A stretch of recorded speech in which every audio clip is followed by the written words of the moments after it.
માં માનું સ્થાન આ દુનિયામાં સર્વોચ્ચ ઊંચામાં ઊંચું સ્થાન આપવામાં આવ્યું છે.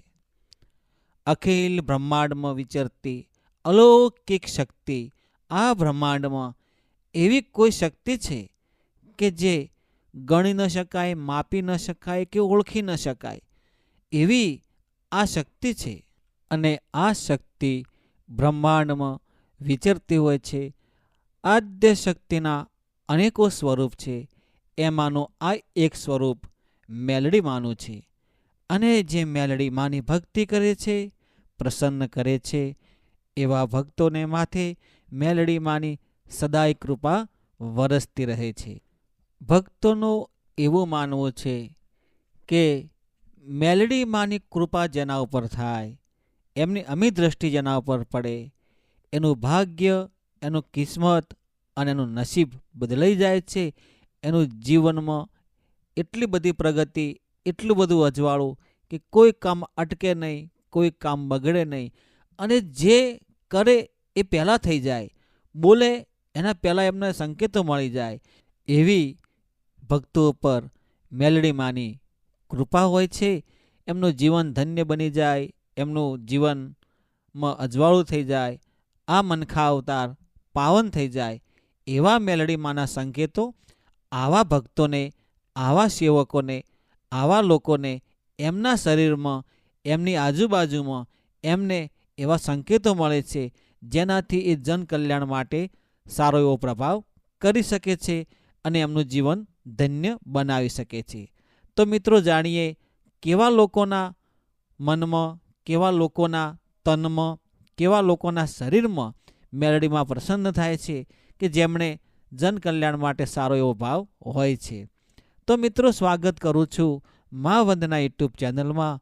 તમે બધા જ મિત્રો હેમખેમ સર્વકુશળ મંગળ હોય અને રહેજો એવી ગુરુદેવને, મા મેલડીને હું પ્રાર્થના કરું છું કે તમે હેમખેમ સ્વસ્થ મસ્ત રહો એવા આશા રાખું છું. આ વિડીયો તમે કયા ગામ, તાલુકા, જિલ્લા, શહેરમાંથી જુઓ છો, ચોક્કસ કોમેન્ટ બોક્સમાં જણાવજો. તમારા મંતવ્યો, તમારા પ્રતિભાવો જરૂર જણાવજો એવી હું આશા રાખું છું. જેમના શરીરમાં મેલડી માતાના સંકેતો મળ્યા હોય એવા લોકો આધ્યાત્મિક રીતે અને એમના અનુભવ, એમના લક્ષણો, એમની વિચારધારા અને એમની ભક્તિથી એવા લોકો, એવા ભક્તો એવા હોય છે કે સામાન્ય રીતે સ્વભાવ સરળ હોય, નોર્મલ હોય, નિર્મળ હોય, વાણીમાં મીઠાશ હોય અને જે બોલવાનું હોય એ જ બોલે. જે થવાનું હોય એ તમને કહી દે, જે થઈ ગયું હોય એ તમને કહી દે, જે થવાનું હોય એ પણ તમને કહી દે. અને એમના ચહેરા ઉપર સ્મિત જોવા મળે, આંખોમાં પ્રેમ જોવા મળે. એમનો સ્વભાવ નિખાલસ ભાવનો હોય, ક્યારેય પણ એમને ગુસ્સો નથી આવતો. એમની વિચારધારા સર્વ જગતના કલ્યાણ હેતુ માટે હોય છે. બીજું મિત્રો, એ લોકો ખૂબ દયાળુ હોય છે.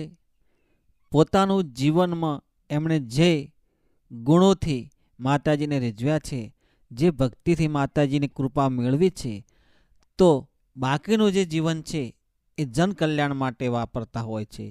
જ્યારે તમે એમના દર્શન કરવા જાઓ છો, માતાજીને પગે લાગવા જાઓ છો, એ વખતે તમને ભૂત, ભવિષ્ય અને વર્તમાનનું તમને કહી દેતા હોય છે.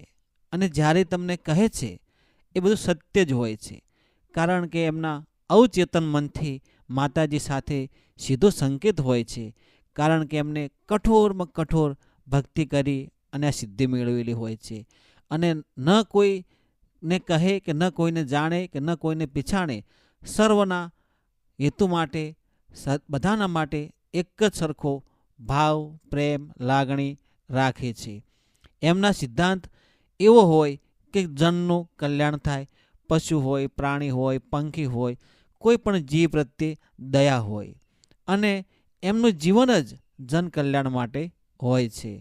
જ્યારે જ્યારે મેલડીમાં નો પ્રભાવ એમના ઉપર હોય ત્યારે આંખમાં આંસુ પણ આવી જાય, શરીરમાં થરથરાટી થાય. જ્યારે કોઈ શંખનાદ ઘંટનાદ સંભળાય ત્યારે ભક્તિમય મંત્રમુગ્ધ બની જાય છે. એવા ભક્તો હોય કે જે સરળ સ્વભાવના હોય, પ્રેમથી વાત કરે, નિખાલસ ભાવવાળા હોય, એ જે કંઈ તમને આશીર્વચન આપે એ ધ્યાનથી સાંભળો, એના અનુયાયી થઈ, એના સેવકગણ બની, એના દાસ બની અને એમના વિચારોને શાંતિથી સાંભળી અનુકરણ કરવું જીવન ધન્ય બની જાય છે. જ્યારે રાત્રે સૂતા હોય એ વખતે એમનો જે ભાવ હોય, મન હોય, સ્થિર હોય અને ભક્તિમય હોય, એમના વિચારધારા સતત ભક્તિમય જ વહી જતી હોય, એવામાં મા મેલડી માનું સપનું આવે. સપનામાં એ ભક્તને કે સેવકને માતાજી જેવા જેવા વિચારથી, જેવા જેવા ભાવથી આવ્યા હોય અને બોલાવ્યા હોય એ પ્રમાણે એમને સંકેતો આપે છે કે સવારમાં તારે આ કામ કરવાનું છે, આ માણસ તારી જોડે આવશે, આ દુઃખ લઈને આવશે, એનો સીધો રસ્તો કરી દુઃખમાંથી બહાર નીકળે એવા એમને ઉપાય અથવા સંકેતો આપે છે. મિત્રો, જ્યારે મેલડીમાં એમના શરીરમાં હોય, એમના આજુબાજુ હોય, તો એમના જોડે એવા પ્રકારની ખુશ્બુ એટલે કે સુગંધ આવતી હોય, અલૌકિક પ્રકારનું વાતાવરણ બની જતું હોય છે.